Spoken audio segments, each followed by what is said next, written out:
Welcome to the Mystery to Mastery podcast with your host, Keisha Shepherd, where ideas become action and stories inspire growth. Through powerful conversations with founders, innovators, and industry leaders, we explore the journeys behind success, the lessons learned along the way, and the strategies shaping the future. Join us as we turn insight into impact and transform mystery into mastery.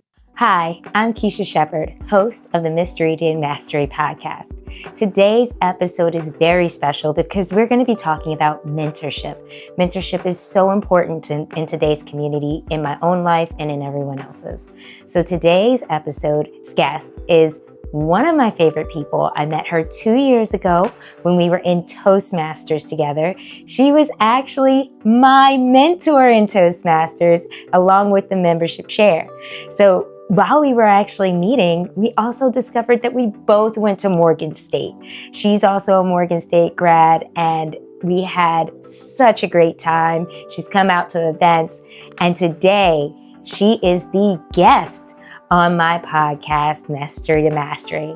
And I'm excited because she's going to get to tell us about her firm, Ananizach, which is all about consulting and mentorship.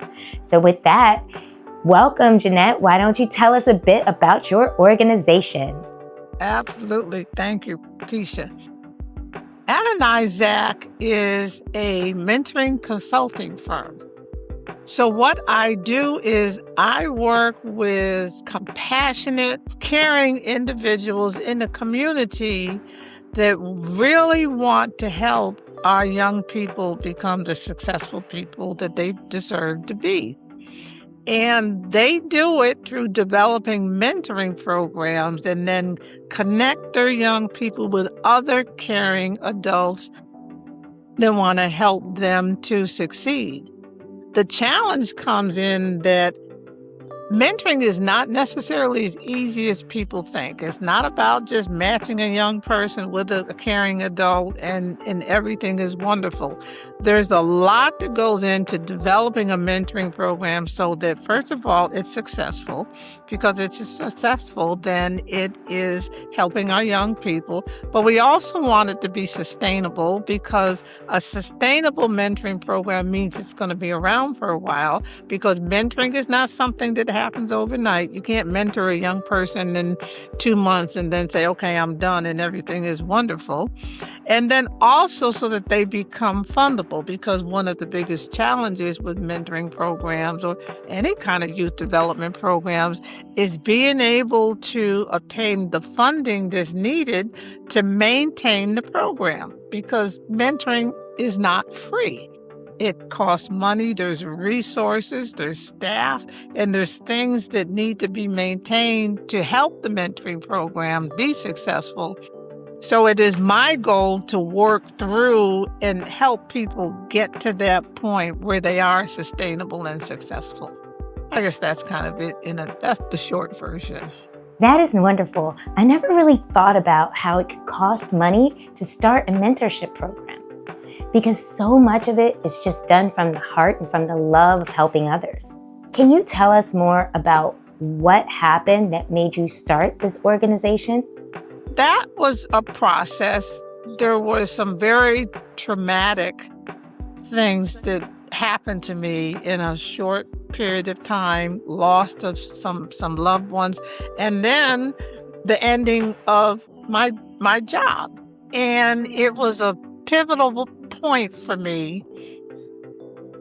And I had to take a minute and regroup, and I did that. And then I realized that mentoring was still a part of my life, and I had to find a way to continue to give back, because I just wasn't done yet.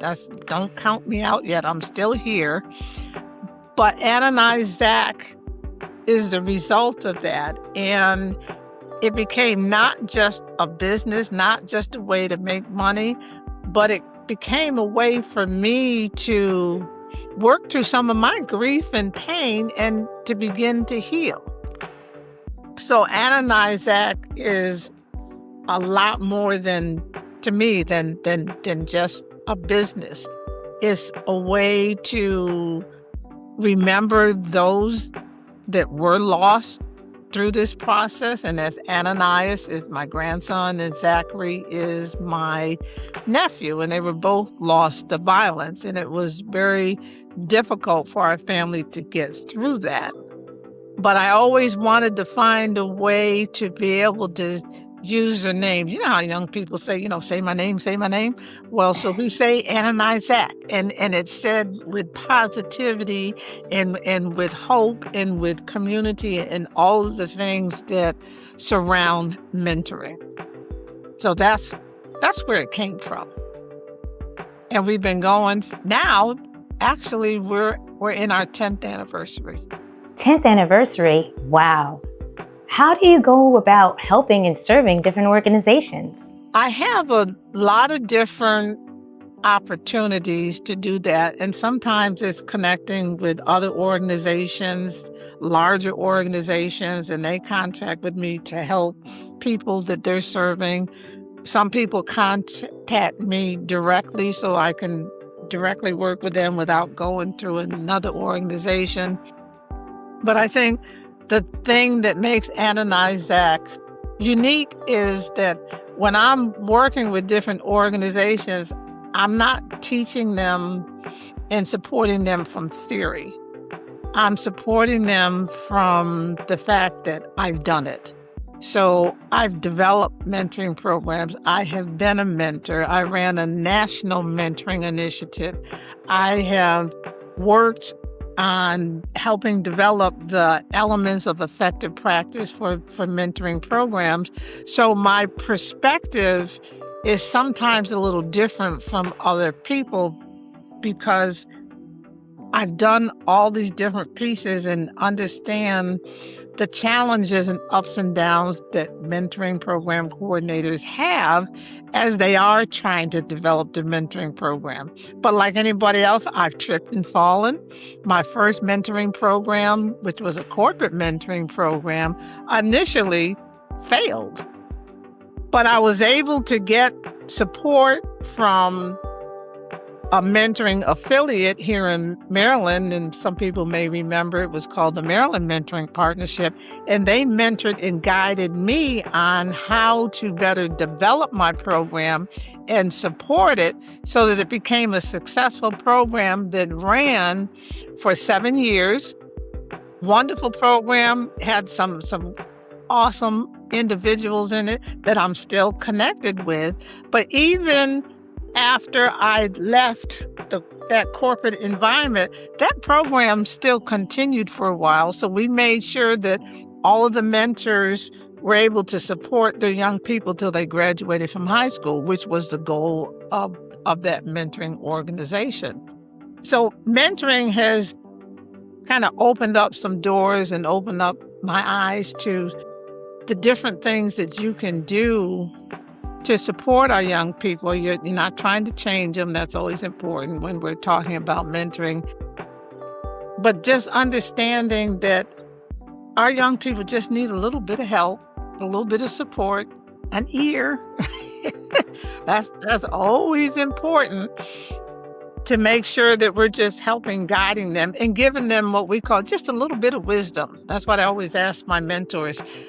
A mentor is a wise and trusted a friend and guide. So I always ask anybody when I do a mentor training, do you have any wisdom?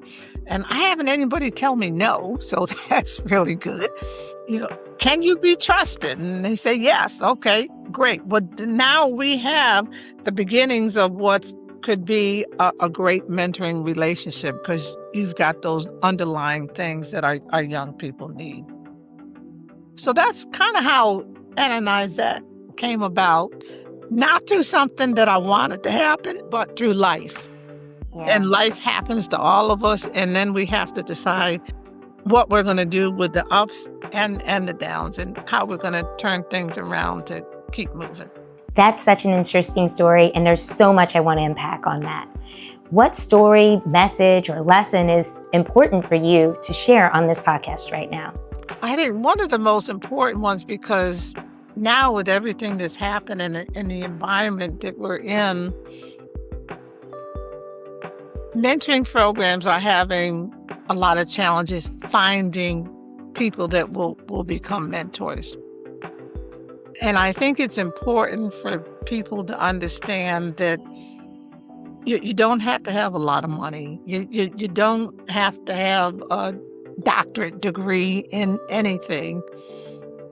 That our young people are just looking for those adults with some wisdom and guidance to kind of help them navigate this madness that we call life.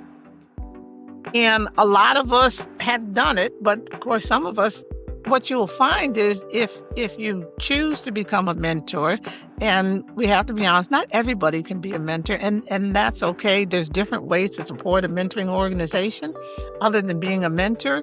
But if you do become a mentor, just understanding that there's just some simple principles that sometimes be forgotten. Listen, not being judgmental, sharing resources, and I don't mean your money, but opening up doors for young people that maybe they can't open or they can't find anybody that will open them for them, and just help them find ways to make the right decisions for themselves. And understanding that to be a mentor doesn't mean you're trying to clone your mentee to become a mini you. That's very important. You're just helping a young person become the best that they can be. You're just being their friend. And when you do that, what you'll find is, some people it's kind of scary, you might create a friend for life. So I literally have mentees that I had in high school that are now grown. I mean, they're in their 40s and we're still connected. We can always find each other. So we're that best friend that you don't talk to all the time. But when you need to reach out just for a minute, they can always find you, or I can find them, which is very, very important. So if you're ready to possibly make a friend for life, then go find a mentoring program and just do it. And it's not easy. I'm not going to promise you that, the stories you hear, you meet a mentee and, 5 minutes later they're in love with you and they think you're the greatest thing in the world. No, that's not mentoring. It's two people coming together. It's two strangers coming together with a specific goal in mind. And that goal is to help that young person. But the funny thing that happens is it's also going to help you. Mentoring has changed my life. It has changed the way that I look at the world. It has changed the way that I look at young people, because now I get to see the world through their eyes. And trust me, it's a lot different. It's not bad, but it's different. And it really helps me do some of the things that I do, and helps me, even when I'm on the street, how I act and interact with young people when I see them. That's amazing. And before we go backwards with this, I really want to keep going forwards. What is it that someone that, if they were listening to you today, would have to do to be able to start their own mentoring program, maybe in their church, maybe in their school, or in the community? What would they do? What were the steps that they would have to take? That is a really good question. And I could go on. I don't think the podcast has enough time for everything, but let me see if I can condense it for you just a little bit. The important thing is, as you're developing a mentoring program, to make sure that there's a need for what you're doing in whatever community you're in. So one of the first steps in the process is to find a way to do what we call an assessment. Is there a need for what it is that you're trying to do? Because every mentoring program is not the same. You might have a mentoring program, their goal is to help young people through high school. The other one might be a career readiness program. One might just be totally about social emotional learning. In other words, just helping young people navigate outside their world and inside their world so that life works for them. So there's a lot of different ways, and people have a lot of passion. I want to help young people. It's great. Make sure what you're creating is what they need and what they want. So to do that, you really need to do an assessment. Are you going to do a school-based program? Are you going to do a community-based program? Are you going to do a hybrid? Are you going to do e-mentoring, which means it's all online? What kind of activities and things could you possibly do to help you reach your goals? And it doesn't have to be 101 different things. Simplify it so that you can be successful with your young person. So that assessment, whether it's you go to a community meeting or you go to a school to find out what they're trying to accomplish, where can you go with your passion and fit in to make a difference?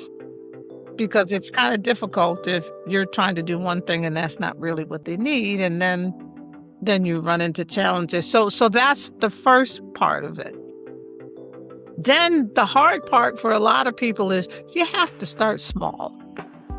And everybody, I'm going to serve 50 kids. Well, if you don't know how to serve 5 kids, then you're really going to have a hard time serving 50 kids. So learning to start small and get good at what you're doing is extremely important. I know of a program when she started, and oh my gosh, she's been around for a long time now. She started off with 5 girls in a book club, and continually built on it. So you can't do everything at once. You can't say, okay, my doors are open and everything is ready, because it's a learning process for the coordinator or the founder of the program. There's still things that you have to learn. So I would say to these founders, find yourself a mentor. Find a person maybe that's already done it, or there's organizations where you can get the technical assistance to help you structure your program. You got to have evaluation, activities. You got to determine whether you're being successful. So there's a lot of components to it, and it's a building block. So when you're starting off, you're building. You want a strong foundation. It's like if you're building a house. If you don't build a strong foundation and then you put a house on top of it, it might be crooked. It might fall over. There's things that will happen. So building that strong foundation is something that I always stress with anyone. And it's hard because initially you don't have any credibility yet. So it's hard to get money. It's like, who are you? You just got a good idea. Well, show me some results and then maybe I'll give you some money. So starting off can be very, very challenging. But it's not impossible, because I've seen many of mentoring programs that everybody starts at the same place with nothing. And you move from there, but you got to be thick-skinned. You got to be able to deal with the no's. You got to be able to get around the ups and downs, because I promise you, there's a lot of them, but you come out on the other side, and I promise you it's worth it. Jeanette, this is totally hitting home for me, because I am reflecting back on my life and how much mentorship actually affected me.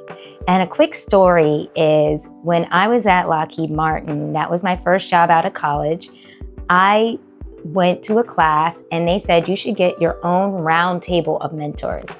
And you should get one in your personal life, your career, and all the different sectors of your life. And so I decided to try that. And my first 2 mentors at Lockheed Martin did something that was absolutely amazing for me, because I honestly was fearless back then. I emailed them, walked in their office and said, will you be my mentor? And my first one, she put me into the Engineering Leadership Development program and at Lockheed Martin. And that was a rotation program that was over 3 years, and they paid for my master's degree up front. The second person that I went to, he actually walked into a room of people that were in charge and told them, Keisha Shepherd's my mentee. We need to do right by her and get her a job. And he got me my rotation program started at NASA. So mentorship works, and I am 100% on board with you. And I just don't think you have to actually wait for a professional program. If you don't have time to do that, go ahead and make your own program. But again, this isn't about me. This is about you, Jeanette, and we didn't get to know a lot about you. So why don't you go ahead and take us back? Let us know where you're from, where you grew up, and let us know a bit more about you, where you went to school, things like that. Okay, well, that goes back a ways, but I can tell you I'm originally from Western Massachusetts, a little town called Pittsfield, Mass.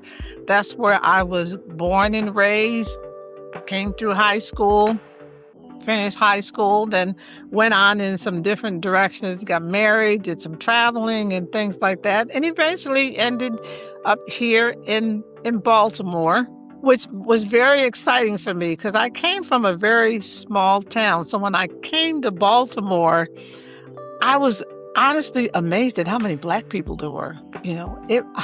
I was excited because I had never seen, Black bus drivers and policemen and, just Black people everywhere. And I was like, okay, this is it. I'm staying here, So that was very exciting.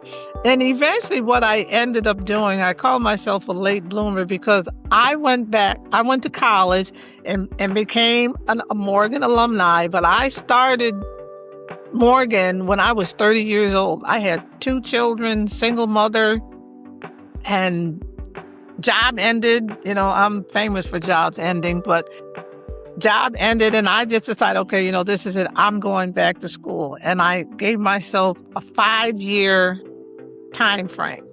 And in 5 years, I graduated from Morgan State University with my degree in Information Systems and Sciences. And so, and I say that for those that maybe think, you can't do it. Yes, you can. Was it easy?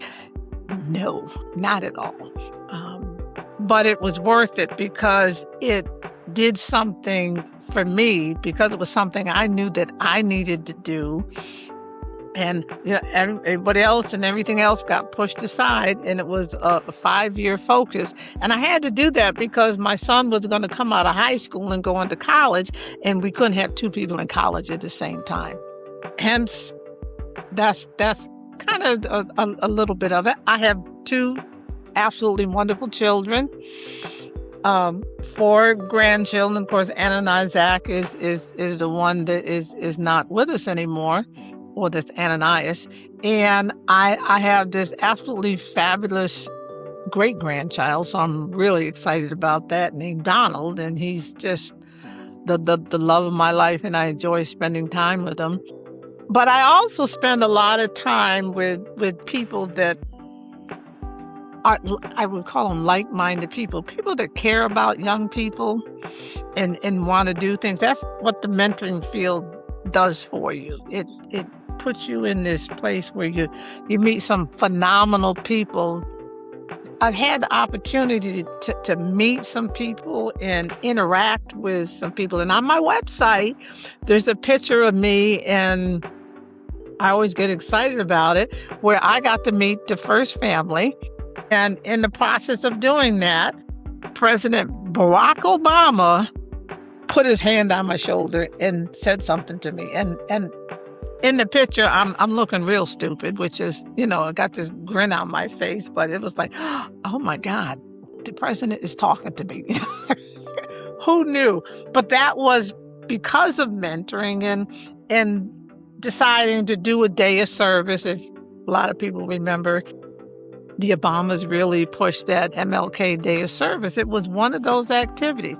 So I think the other thing about mentoring that I think is important is you never know who you're going to meet or who you're going to run into or who is a part of mentoring, but maybe you just didn't know it. So I call meeting the first family, that was the ultimate for me.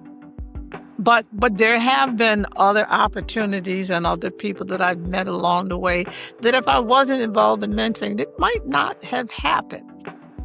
So I think I've had a good experience.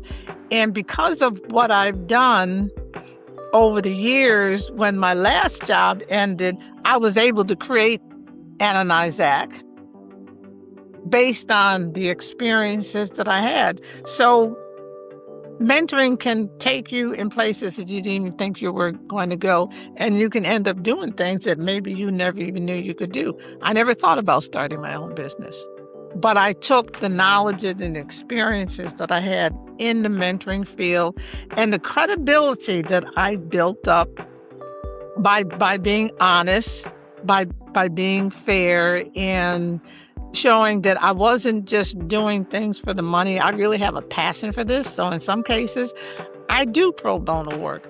Not all the time, but sometimes I do pro bono work because I think it's important that you do give back, and not everybody has money to get started, but they've got the passion and they've got the time, because it does take time. And if they're really willing to put in the efforts, then I'm willing to help them. So I've been able to put myself in a position where I can be successful, and I can make some decisions about what I want to do and not want to do. Everybody knows people, some of them run and say, oh God, here she comes. She's going to start talking about mentoring. Yes, that's kind of who I am in a nutshell. And the thing of it is, I like who I am. That's important. This has honestly been a delight. I've enjoyed learning so much about you, and that's what this podcast is about. Learning about you, spotlighting you, finding out more about how to create a mentoring program like the one you've created. And you've given us those steps that will be available in a workbook that will be adjoining this episode at mysteryai.net/podcast. Now, the next thing that is so important to me, and I just want to bring it back because we've been talking so much about mentorship, but who was the mentor for you that made a big difference in your life or that stands out for you? Wow. That's an awesome question. And I've had a lot of mentors, and initially I didn't even think of them as mentors. They were just people in my life that were encouraging me to do things. But I remember back when I was in 7th grade, in my English class, we had this teacher, Mr. Goodrich. I'll never forget him. Mr. Goodrich had some health challenges. So sometimes he would get these coughing spells or something, and he would have to leave the classroom. And whenever he did that, he would put me in charge of the classroom. 7th grade, and in charge of the classroom. He would say, Jeanette, come on up and continue working on this. I already know, because I loved English. I was good at that. I always had an A in that class. But I was a well-behaved student. But so he would put me up in front of the class, and I would teach the class. And it was amazing because they would actually listen. And I'm like, wow, And then one day I kind of cornered him, and I said, Mr. Goodrich, why do you always ask me to do it? Why don't you ask somebody else? He said, Jeanette, because I know you're going to do it, and you're going to do it right.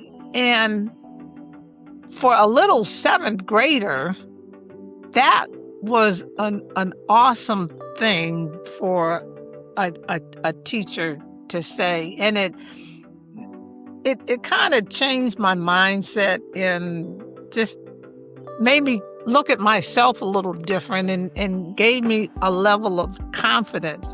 When somebody says you can do it and then puts it in your hand and shows you that you can do it, that's an amazing thing. And that's what mentoring is about. Now, was he a mentor for everything in my life? No, he was just a mentor for that 7th grade period. But it gave me something that I have always carried with me. And that's the thing about mentoring. And you mentioned it, Keisha, you've had numerous mentors. So as a mentor, I don't want people to think that you have to be everything for the young person. There's a time and a place for a particular type of mentor. but you can always be a friend. So that was important. So I think that was one of them.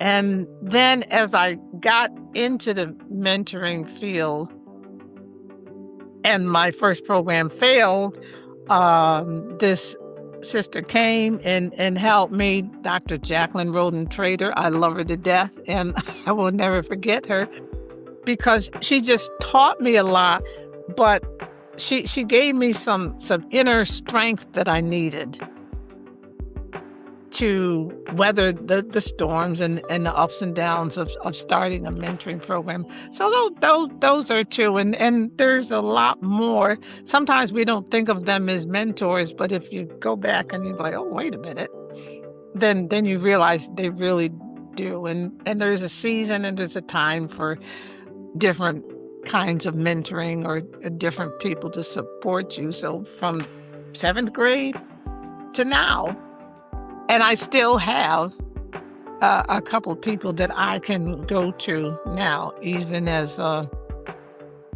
seasoned adult. So I'm still being mentored.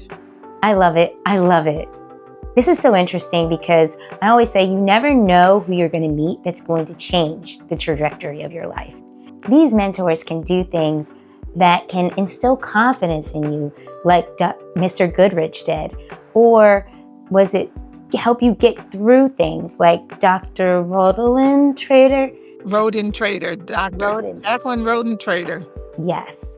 So what I'm thinking is, at this point in the program, why don't we ask our listeners to tell us in the comments if they've had a mentor that they'd like to share information about or share a story about how they've affected their lives and how positive it's been for them. Tell us in the comments about your mentor and tell us about the moment that they helped you in your life. Awesome. Yeah. This was fun, and it was different for me because a lot of people don't ask me these questions anymore. They just, it kind of, it made me think about my journey because you just don't know. It's like, oh, okay, yeah, I did do that. Yeah, same for me. I was like, oh my God, I got a whole CEO roundtable and for my life, a whole board. And I got a job. I got a leadership program. I was so bold. I literally just walked in that woman's office like, will you mentor me? Wow. Yeah. And I think that it's important that you said that because it can be just that easy. And that's something else. A lot of people don't mentor because nobody's asked them, or the right person hasn't asked them. My mentor that got me the job at NASA, I literally just walked in his office and he told me he went to a meeting and he walked in and he goes, we got Keisha Shepherd here. We got to get her a job. We got to do right by her. And he got me the job at NASA. Right. And that's how I got the job. That's those people opening those doors that maybe somebody else can't. It's just, yeah. Yeah, because at the time, you would have a job at Lockheed Martin, but you also wouldn't have a job because you'd be waiting on your clearance and they put you in this huge waiting room. And he just walked in and he was like, we got to get Keisha a job, get her out of this waiting room. And that's what they did. They literally got me out of the waiting room. I got my job at NASA. I had worked there previously, so it was an easy transition. And yeah, I mean, they just opening up doors for you and that you don't have access to. But it's connecting with people that you might not normally connect with. Yeah. And they see in you what you might not even see in yourself. They're like, oh, okay, let me do this. And you might not ever see that person again. They did that one thing and then they're gone. But that's where mentoring becomes that long-term thing. It's like you never know when you do a little something for somebody, how big an effect it can have on their life. And you might never know, or it might be 20 years later and you're like, oh, I did that, or I had a part in that. They'd be You like, had a oh, part in my story. awesome. You have a part in people's story, 100%. Yes. That's why I started Mystery AI. That's why I'm starting the roundtable for CEOs of HBCUs. And that's why I'm so passionate about the work that I'm doing right now, because I know it's going to have a huge impact in helping students graduate with debt free. And we're going to be able to make those calls to them and tell them, we've got you covered. And coming out of school without debt is a game changer. Yes. Because I came out of school without any debt, and it wasn't so because I had a whole lot of scholarships. I went to Morgan on Pell Grants. I did somewhere along the way. I did get one of those delegate scholarships once. You know, where you go and interview with your whoever your representative or somebody, and they gave me a little scholarship. But I was literally able to get enough money in Pell Grants to go to school. Wow. Yeah. Wow. Just Pell Grants alone. Just Pell Grants alone. Wow. Might have had to give up a few dollars here and there, a couple hundred here, a couple hundred there, but I came out of Morgan owing nobody. That's really great. Yeah. That was a big weight off my shoulders too. That's stressful when you should be trying to worry about your classwork, your networking, getting internships, and in the back of your mind, you're thinking about, how am I going to pay for this? That's anxiety. That's things that these students should not be worried about. And when you were in your 30s, but some of these kids are 18, 22, and they're tens of thousands of dollars in debt. And that should not be happening. It should not be happening. And with access to resources like Pell Grants going away, it's more important now than ever that our community step up and help each other and do what we can to help these students out. And it's really one of the reasons why I'm starting this. It's not just about sharing stories, but it's also about opening up access to resources that you may not be aware of or weren't available to you before. So this is so important that we're doing this work today and that you're sharing this story. Absolutely, because what you're actually doing is, and it's my Ananizach tagline is mentoring is a vital part of the village.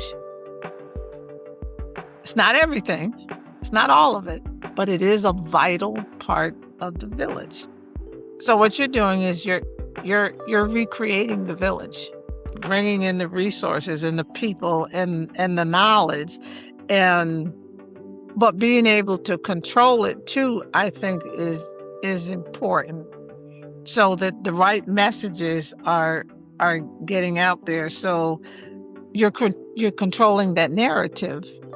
Yeah. Because if somebody else is controlling it, then you don't always get the message. That people don't get the message, or they don't get the resources and the support and the understanding that they really, really need. So I gotta salute you for that, because I think that's important. It's like, who do you allow to tell your history determines your history.